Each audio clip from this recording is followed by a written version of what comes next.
अब जो है हम लोग बातों को आगे बढ़ाते हैं। अभी जैसे कि मान लो कि ये मैट्रिक्स जो टारगेटिंग सीक्वेंस है, तो अगर ये मैट्रिक्स में है, देखना मैं 3 जगह इसको बांट रहा हूं। मैट्रिक्स में है, आउटर मेम्ब्रेन में है, आउटर मेम्ब्रेन में और इनर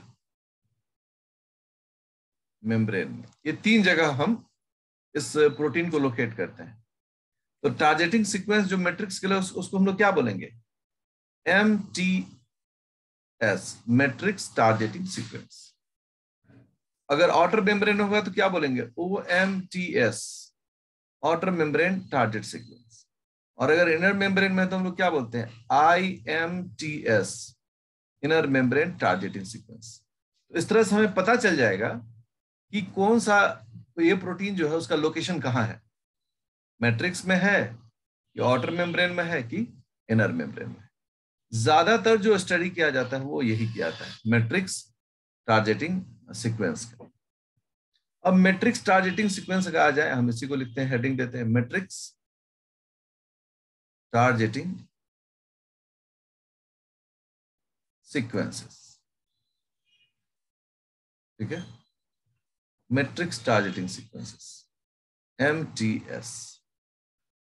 तो इनका क्या कैरेक्टरिस्टिक फीचर्स है? इसका अगर फीचर में हम आ जाएं, अब थोड़ा सा, अभी तो हम लोग ऑर्गन वाइज देख रहे थे, फीचर्स में देखें तो सबसे पहला फीचर क्या है? 20 to 50 अमाइनो एसिड रेसिड्यूज। ये जो टारगेट प्रोटीन सीक्वेंस होता है ना, ये 20 से 50 अमाइनो एसिड तक का, एवरेज हम लोग 30 मानते हैं, हमेशा मिलता है रेसिड्यू इन लेंथ। लंबाई इतनी ही होती है इसकी, छोटा सा हिस्सा है ये प्रोटीन का, है ना। एक प्रोटीन है तो यहाँ पर ये इसका हिस्सा है, ये टारगेटिंग सीक्वेंस है। इसमें 20 से 50 अमाइनो एसिड रह सकते हैं। सेकेंड पॉइंट क्या कहता है? Rich in hydrophobics, hydrophobic residues, जो भी हम लोग चर्चा कर चुके हैं। इसमें हाइड्रोफोबिक रेसिड्यूज मतलब बहुत सारे अमाइनो एसिड जो होंगे वो हाइड्रोफोबिक होंगे। तीसरा क्या बोलता है? क्योंकि बहुत जगह पर बेसिक भी मिलता है, तो रिच इन बेसिक, न्यूक्लियस में था ना, बेसिक रेसिड्यूज। और भी बेसिक रेसिड्यूज कौन? Lysine, arginine. फिर चौथा पॉइंट में क्या कहते हैं कि rich in serine and threonine. ये OH कंटेनर है, उस वो भी होता है। And almost almost negligible, negligible, negligible, पता नहीं स्पेलिंग सही है नहीं है, aspartate and glutamate, D and E। मतलब नेगेटिवली चार्ज जो अमीनो एसिड है वो नहीं के बराबर है। कई बार तो हम कह सकते हैं कि है ही नहीं, सीधी बात है ही नहीं। तो ये जो है इसका प्रॉपर्टीज होता है। अब जब इसी क्रम को हम लोग आगे बढ़ाते हैं, कुछ सवाल जवाब देखने की कोशिश करते हैं, कुछ डायग्राम्स की मदद लेते हैं। एक यहां पर क्वेश्चन आ रहा है उठकर कि व्हाट हैपन व्हेन म्यूटेशन, वो सभी कौन म्यूटेशन? लॉस ऑफ फंक्शन वाला म्यूटेशन, डिसरप्ट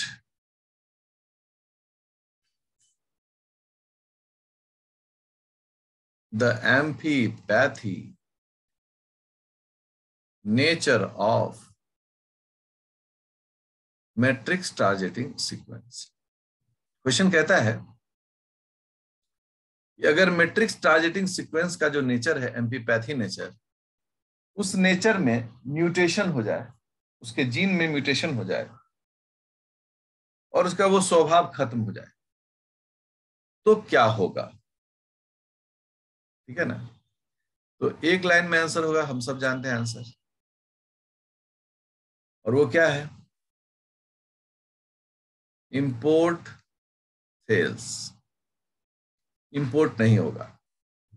अच्छा, एमटीएस हम एग्जांपल भी देते हैं इन माइटोकॉन्ड्रिया, ठीक है ना? माइटोकॉन्ड्रिया में इंपोर्ट फेल्स इन माइटोकॉन्ड्रिया। अब क्या होगा? माइटोकॉन्ड्रिया को प्रोटीन नहीं मिलेगा, माइटोकॉन्ड्रिया उससे संबंधित काम नहीं कर सकेगा। इस क्वेश्चन को एक एक्सपेरिमेंटल फॉर्मेट में एक डायग्राम की मदद से देखा जाता है। आइए एक डायग्राम की मदद से हम लोग देखते हैं। एक लैब में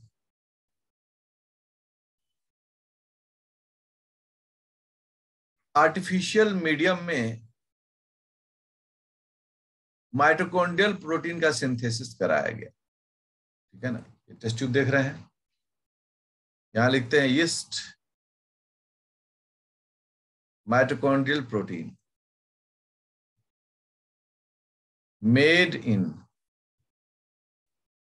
मेड बाय साइटोप्लाज्मिक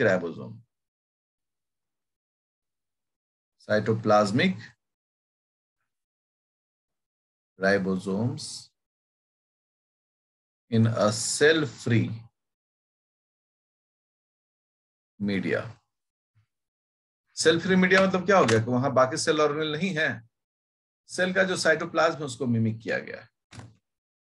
अब यहां पर बहुत सारे प्रोटीन्स जो हैं वो बनाए गए जो माइटोकॉन्ड्रियल प्रोटीन्स थे। अब गौर करना है डायग्राम को,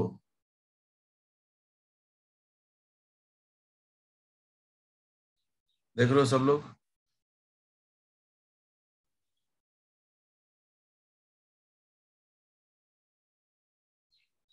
ठीक है, यहां पर ये जो हिस्सा है इसको हम लोग डबल क्रॉस कर दे रहे हैं। अब इस प्रोटीन में आप ऐसे समझे, ऐसे प्रोटीन बनाया गया है। ये जो हिस्सा है ये हिस्सा है targeting sequence, MTS, matrix targeting sequence, ये बनाया गया है, ठीक है? अब क्या हुआ? इसके साथ दो काम हुआ। पहला काम क्या हुआ कि यीस्ट माइटोकॉन्ड्रिया को ऐड किया गया, एडिंग यीस्ट माइटोकॉन्ड्रिया। हमने इस टेस्ट ट्यूब में यीस्ट माइटोकॉन्ड्रिया, जिसको हम ऐसे ऐसे दिखा रहे हैं, ठीक है, ऐसे ऐसे दिखा रहे हैं, उसको इस टेस्ट ट्यूब में डाल दिया, ठीक है? इसमें यीस्ट माइटोकॉन्ड्रिया दिया गया, ठीक है? इसमें 4 ही हट रहा है हमको, तो हम 4 ही हटाएंगे। और इसमें इंटर कर गया कौन?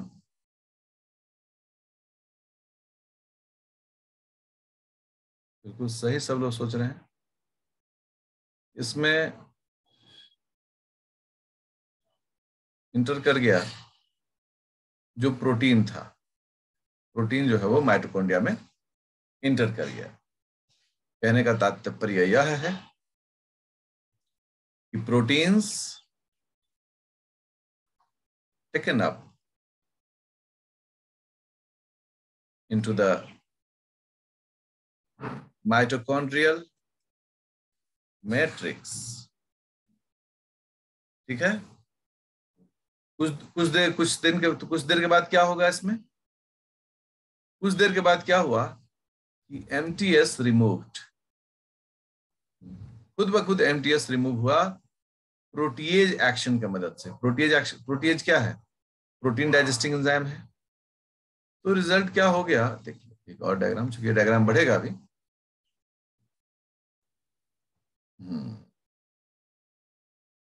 ठीक है, ये हो गया। और इसमें ये माइटोकॉन्ड्रियल प्रोटीन्स हो गए। अब देखिए, अब एकदम 3 लिख रहे हैं हम, हिंदी में जो 3 लिखा जाता है वो लिख रहे हैं। और ये क्या है? ये है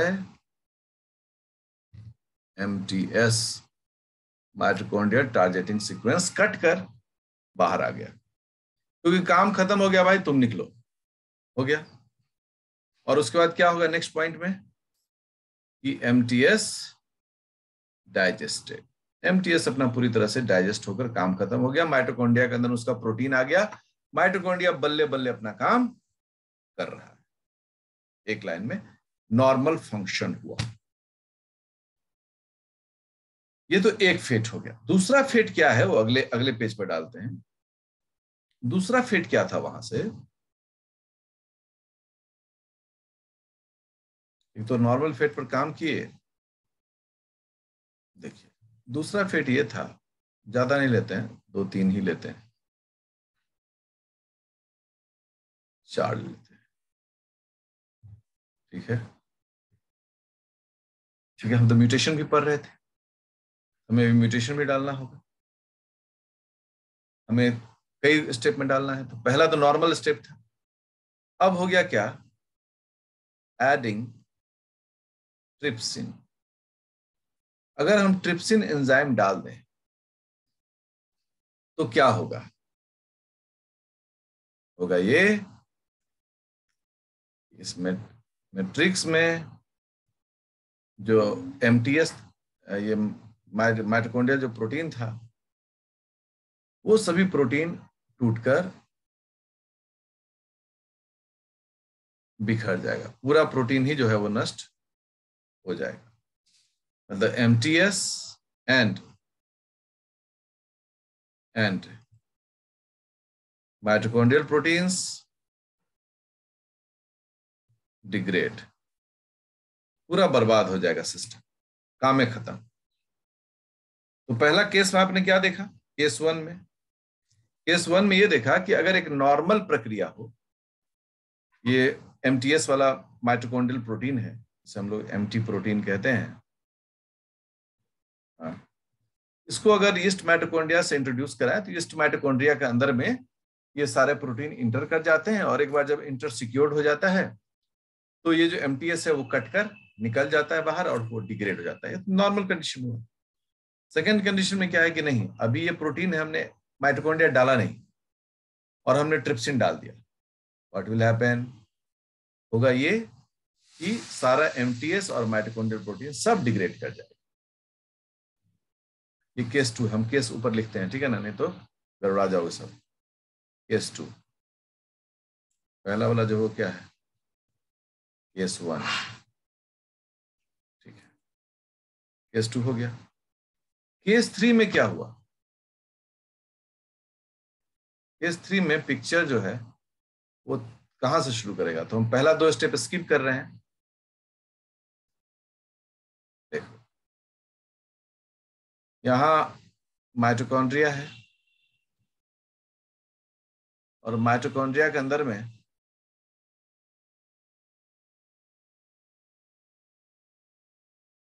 माइटोकॉन्ड्रियल प्रोटीन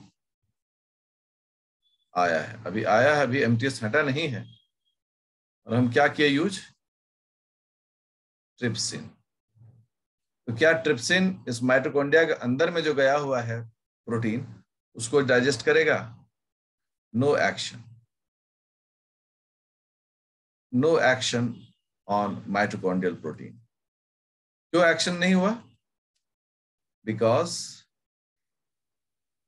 वो माइटोकॉन्ड्रिया के अंदर है, के अंदर है, इसलिए अंदर में जाके वो काम नहीं करेगा। यदि बाहर में रहता तो ट्रिप्सिन काम करके उसको डाइजेस्ट करता है, लेकिन चूंकि अब प्रोटीन माइटोकॉन्ड्रिया के अंदर में चला गया है, इसलिए उसने उस पर कोई इफेक्ट नहीं किया।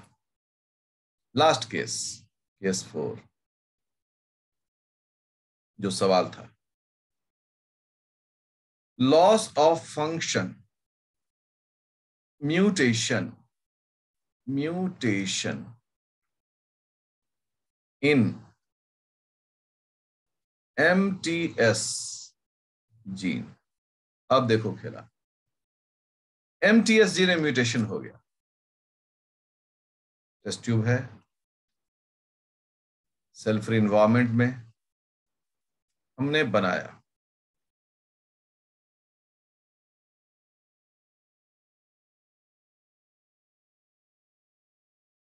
अब क्या हो गया, चूंकि यहां पर म्यूटेशन हुआ इसीलिए यहां पर जो हम लोग पहले हेल्दी, अब यहां हम दे रहे हैं क्रॉस। ये क्रॉस का मतलब क्या हो गया कि इसमें म्यूटेशन हो गया है। नॉर्मल हेल्दी में क्या था, स्ट्रेट लाइन था, क्रॉस हो गया। अब हम क्या करते हैं इसमें, यीस्ट माइटोकॉन्ड्रिया को इंट्रोड्यूस कराते हैं। माइटोकॉन्ड्रिया को इंट्रोड्यूस कराए, टेस्ट ट्यूब में क्या हुई, कहानी हुई, क्या ये यीस्ट माइटोकॉन्ड्रिया के अंदर में चला जाएगा, तो माइटोकॉन्ड्रिया हमने डाला, डायग्राम बड़ा है इसलिए हम इसको डबल मेम्ब्रेन कर देते हैं। अब क्या हुआ, अब हुआ ये जो बाबू साहब हैं, तीन ठो है ना, ये तीनों बाहरे रह गया, कोई माइटोकॉन्ड्रिया के अंदर नहीं इंटर कर पाया। और क्यों नहीं इंटर कर पाया, क्योंकि इसका MTS जो है वो म्यूटेंट था। ये जो MTS है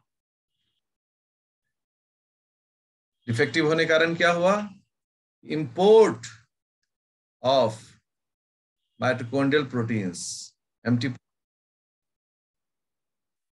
फेल्स, वो माइटोकॉन्ड्रिया के बाहर ही रहेगा, माइटोकॉन्ड्रिया के अंदर कदापि नहीं इंटर करेगा। क्यों, क्योंकि माइटोकॉन्ड्रिया उसको पहचानेगा ही नहीं। क्यों नहीं पहचानेगा, क्योंकि उसका जो टारगेटिंग सीक्वेंस है, जो पिन कोड है, वो गलत हो।